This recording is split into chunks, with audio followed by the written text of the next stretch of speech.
Hey guys, welcome to this quick free lesson on content marketing.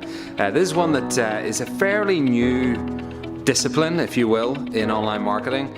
It's something that a lot of businesses will ignore and forget about kind of implementing a strategy related to this. But it is one of the most important things, because if you think about it logically, without content, you literally have nothing online. Without the visual, the text information, whether you're creating different types of media, like me doing a video right now, if you're not doing all of that stuff, then you've got no content. And content has such a massive impact across the board in online marketing, from how people respond to your website, how engaging it is, right through to really, really important aspects like search engine optimization.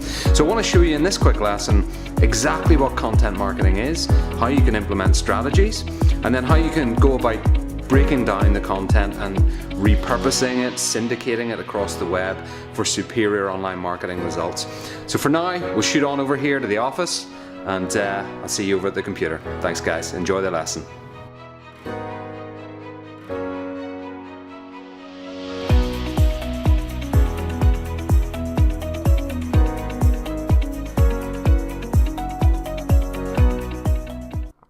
Hi guys, and welcome to this lesson on content marketing. In this one, what I want to do is explain a little bit about what content marketing is, how it can help you improve engagement, search engine optimization and lead generation for your online marketing strategy, and how you can go about critically thinking about content marketing, breaking it down, and how to create adequate and appropriate content for your audience. So let's get stuck in. The first thing I want to do is outline, as you'll see in other lessons, pretty much everything we do in online marketing is related to these two words. Your actions and your strategies are either designed to drive traffic somewhere on the web, for instance, a landing page, a sales page, an offer page, your social media platforms, and so on, or to elicit conversion. So you've got that traffic, you send it somewhere specific. Well, the reason for sending them somewhere specific has to be to elicit a conversion. Otherwise, you're gonna kind of lose out in terms of return on investment and different things, especially if you're paying for traffic using Facebook, YouTube, Google, and so on. So always bear in mind, whenever we go to design a strategy, there has to be one of two actions involved. You want to drive traffic somewhere, and you want to elicit conversion from that traffic. So what is traffic? Well, web traffic relates to the number of visitors to a website, individual web page, social media platform, and so on. Now, from that overall data, we can then start to extract different data. So for instance, from those overall traffic numbers, we can start looking at things like time spent on a site, on a specific page, which pages were visited in that session, whether elements within each page were engaged with, for instance, the call to action buttons, whether people commented, shared, liked, engaged in some specific way with your content or with your web page in general. So that's traffic. Well, what about conversion? Well, conversion rates are the percentage of prospective customers who take a specific action that you want. And that's really important that you bear in mind that it's an action that you want, that they feel comfortable taking. So for instance, if you want somebody to fill out a form, to contact you, to call, to donate, or to purchase something from you online, you've got to fill out your strategy based on that very specific conversion. So what I would ask you to do before we even start into this lesson on content marketing is start to think about, what is your conversion? Is it to elicit a contact form submission? Is it to get a phone call? Is it to get a purchase order, something actually bought on your site, whether that be product or service? Is it that you want somebody to donate to a not-for-profit or something like that? But what is your specific conversion? And bear in mind, of course, that any website can have multiple conversions. It could be that, you want to do all of those things. You want to build an email marketing list. Well, in that instance, your conversion in that specific situation is to get somebody to give you their email address and click the submit button so that their email gets added over into your email management tool like MailChimp, and then you start to build a list over there, and then you can remarket to all of those people on your list. So that could be one type of conversion. Also then you may be selling your products or services on the site itself. So the other type of conversion that you want to elicit is to get people to click that buy button, or like enroll now in an online course, or check out now, or you always go to Amazon for these types of things if it's e-commerce. Think about calls to action on their sites like buy now with one click. Or check out now. All of those things are the conversions on an individual web page. And yes, there can be multiple conversions on a web page, but you don't want to confuse the visitor, and that's really important. You've got to have a hierarchy of what your sort of goals are for each individual web page, each individual platform that you're sending traffic to. If there's 20 different call to actions that are all different within a web page and they all ask the visitor to do something different, for instance, subscribe to an email marketing list, but wait, we want you to buy this product, but wait, we want you to call us now. That becomes confusing. It creates friction in the process for the visitor who lands on your web page. So that's really important. You don't want to confuse anybody. You want to make it very, very clear what you intend them to do next in terms of that next step. So here's something I want you to think about first of all. When you're thinking about your conversion, first of all, what is your conversion? Is it to opt into an email marketing list? Is it to purchase the product? Is it to give you a call or book a session in your online booking system? Something like that. Think up your conversions. Just take a bit of paper now and write a list down. What are your specific conversions? Now from that, we're going to start thinking about how content can form around those conversions to enhance the experience and to give you a better chance of converting those prospects, that traffic, to take that next step in the form of your conversion. So for instance, say we've got a call to action and we've led the user up to this specific point where we want them to take that conversion, that next step. Now the sort of hardest conversions to get somebody to stick to are things like book a consultation or buy the product now. Those are the kind of final steps of the process. So really, those are going to be the hardest ones for you as a content creator, as a website owner, to get that person to take. So you got to think about that logically. How do we get people to check out now? Well, what we got to do is think about their processes psychologically. What is going through their mind when they're on their web page? What are the obstacles in the way of them clicking that button? So we want to be thinking about content types like videos, sales pages, webinar strategies. Those types of content are very engaging and they allow you as a marketer to explain a lot of information and overcome a lot of obstacles and quell a lot of kind of stress or psychological friction on the part of the visitor in a short amount of time. For instance, if you do a sales video and you're sat in front of a camera speaking directly to the person, that's a very personal way of asking for the conversion, right? Similarly with a webinar, you're giving a lot of great information in a webinar. It's normally an educational type setup whereby you're communicating directly with the person on the other end of the connection, okay? Sales pages are the same thing. You create a sales page really to build out your story and to overcome any of those obstacles or the psychological, the emotions that are in the way of the person taking the conversion. It could be distrust, it could be concern over spending money. All those types of things feed into the friction that somebody might experience on a web page and that you might encounter when it comes to getting that conversion out of them. But those are good content types for really pushing the visitor into that stage where they're ready to take the conversion and click the book a consultation, click the checkout now button.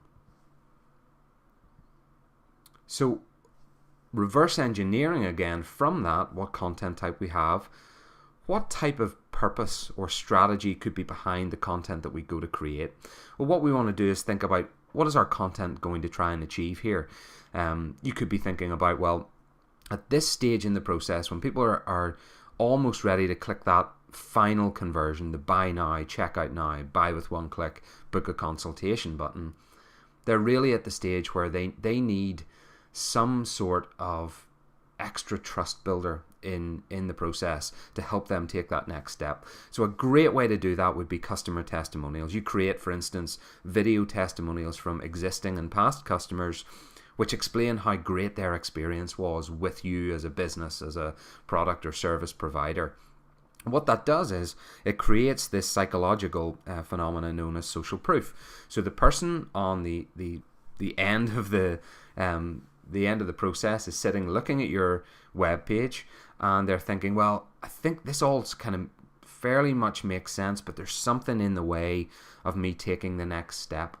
Well, when they start watching customer testimonials of people just like them saying how great their experience was with you as a business, it creates this social proof, which is a really highly impactful phenomena, whereby they look at that person, they go, this person is just like me. They were on my side of the kind of page, not yet committed, and they took that next step, and they had all these tangible benefits that they experienced, and an overall great experience with this business. Well, that makes me more likely to click that button to take that next step. So what you want to do when you're creating things like testimonials or sales videos is to try and inspire the user, educate them, enlighten them, solve their problems for them, and show how your service or product will solve that specific problem, will overcome that specific pain point for them, for instance. And then you create content that is exclusively tailored for each of those pain points, emotional friction elements, need for education, and so on.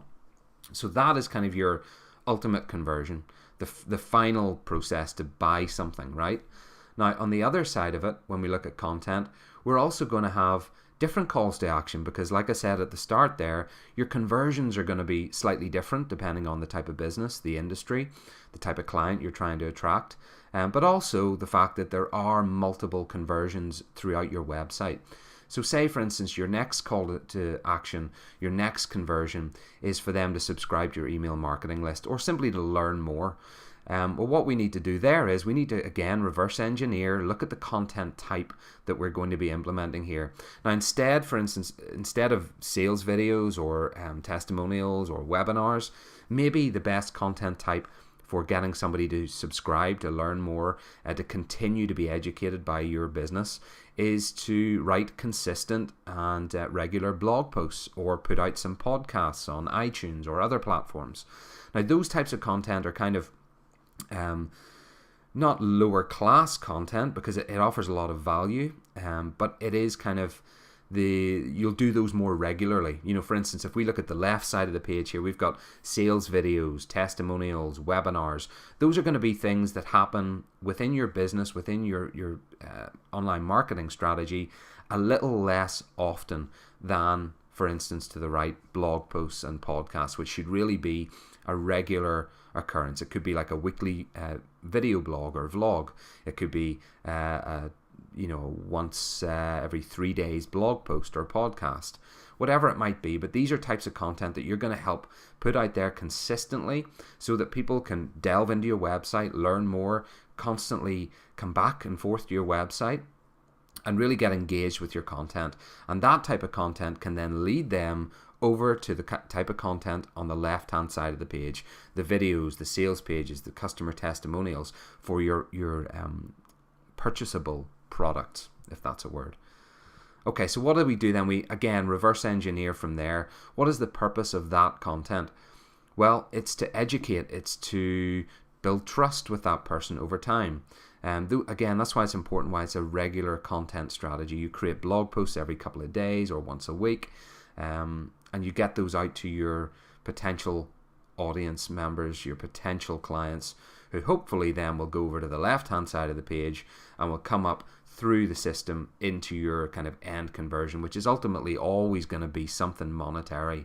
It's going to be buy your product, book a consultation, donate to your not-for-profit or whatever situation you are in. So that's really important, that we look at this overall system and we look at our conversions first, the kind of end stages of the process, and then we start to reverse engineer our calls to action, the conversion strategies, how the content could feed into those, what type of content should feed into those conversions, and then we start to build out how to really create that type of content.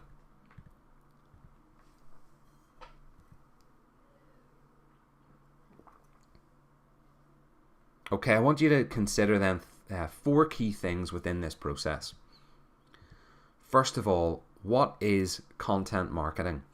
It's important to bear these 4 things in mind because they all feed into one another, they complement one another, and they add up to a lot more impact when it comes to your online marketing.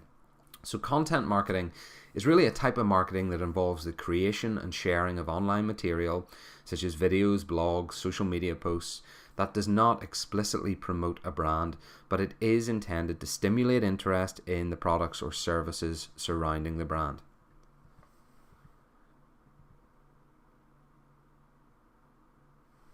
What is engagement then? Well, customer engagement is a business communication connection between an external stakeholder, for instance, a visitor to your website, potential consumer of your product or service, and an organization, your company or brand, through various channels of correspondence. This connection can be a reaction, an interaction, an effect, or an overall customer experience, which takes place online and offline as well. So the term can also be used to define customer-to-customer correspondence regarding a communication, product, service, or brand. For instance, if your content starts a discussion, so if you put out a blog post and share it on your social media platform, and that starts to create a discussion, comments, sharing, likes, dislikes, engagement of some tangible form. Okay, so number 3 on the list then, what is SEO, or search engine optimization? Well, it's the process of maximizing the number of visitors to a particular website or page by ensuring that the site appears high on the list of results returned by a search engine. Now, of course, in practical terms, it's not quite as simple as that, because of course you've got to attend to all sorts of different facets of search engine optimization in this day and age. Things like clean code on your website, mobile optimization, performance, content, authority, all sorts of different factors that come in, and of course you can learn in other lessons that I'll put out for you. But the real key about search engine optimization is simply to get more traffic. The way to get more traffic is in integrating content with search engine optimization and social media marketing. So in simple terms, it's creating content and getting it out there, getting it out to social media, getting it out into the search engines, and make sure it's logged in search engines so that they can ultimately pass that content on to potentially interested parties or visitors. Okay, finally then, number 4. What is lead generation? Well, in marketing, lead generation is the initiation of consumer interest or inquiries into products or services of a business. So leads can be created for purposes such as list building, for instance, creating an email marketing list, e-newsletter list acquisition, or indeed for sales leads. The methods for generating leads typically fall under the umbrella of advertising, but may also include non-paid sources such as organic search engine results, i.e. search engine optimization, or referrals from existing customers. So that really just means getting the right people in front of your products, services, or, for instance, requests for donations. Right, so now that we've covered the kind of definitions and what all 4 of those things mean, I'd like to delve in a little bit to each of the individual components of content marketing. So at its base level, we have content marketing. Well, what is content marketing? First of all, it's one of the most important activities you can partake in online marketing. It has a massive impact, both negative and positive, on the visibility and exposure of your brand, products and services online. And if you think about it logically, without content, you don't have anything online, right? You think of your website, and sometimes it's easy to forget that it's made up of all sorts of different content forms. You've got your sales page, you've got the structure that is there, you've got the text, the video, the audio, the visual that kind of builds up the pages. So doing that in the right way and strategically is going to have a massive impact on your visibility and exposure online. It's also worth remembering that Google and the other search engines rank sites based on what they call authority. And content marketing is, as I've said before, an essential activity for any online campaign. Doesn't matter if you're in retail, service, not-for-profit, content is going to be the differentiator in competitive markets especially. Okay, so what is the importance of content marketing? Well, we've covered a little bit of that already, but to be more specific, content marketing affects engagement. So the higher engagement you can achieve with creating really good, engaging, entertaining, high value content, it adds value to the user's experience. Or, if we go back to the strategy that we employ on websites when we're building out pages, the UX, the user experience on a website, engagement is the critical component of user experience. Ultimately, that will help you build trust, loyalty, and awareness for your brand, products, and services. And it will impact search engine optimization, because the more engagement you can get by creating really good content and marketing that content, the higher the authority ranking that you will get in search engines, and therefore the greater traction you'll get, the more traffic organically you will get coming into your website.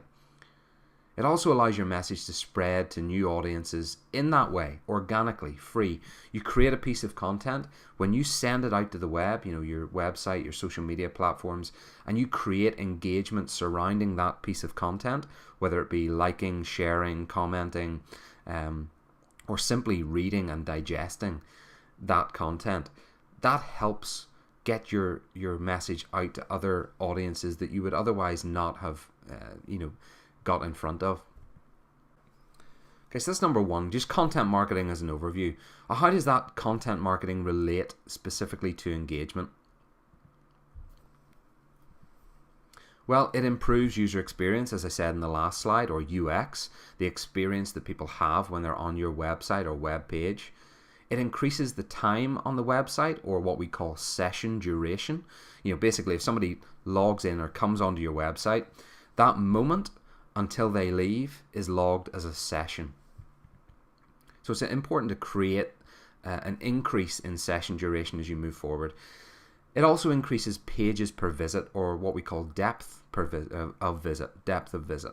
So when somebody lands on the website, they may read one article, but if you can create a whole library of great content there, they're more likely to click into the next article, to click into the next one, to watch this video or that video, to listen to a podcast. That creates a really good depth of visit, where they're clicking around your website and they're spending more and more time in their session. That is ultimately going to build trust and rapport, so it enhances authority. It lets you position yourself as an authority member in your industry. And that creates increased repeat visitors.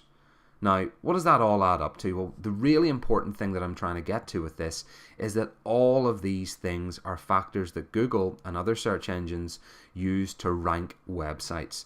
If we can increase or improve user experience, we can increase time spent on your website, we can increase the depth of visit for people visiting your website, we can build trust and rapport, enhance authority, and increase repeat visitors. Everything that I've just mentioned gets logged when Google goes to search your website. They trawl your website and they say, wow, people are spending a lot of time here, they're engaging with the content, they're liking, sharing, commenting. They're spending more and more time clicking through multiple articles and getting similar engagement through all these articles. And they seem to be kind of building a lot of trust and rapport here, and people are coming back to this website. Well, do you know what? We're going to reward that website because they are creating really good, relevant, high value content. We're going to reward them by suggesting that they have a higher authority and sending more and more traffic to them. And that's how content marketing impacts engagement.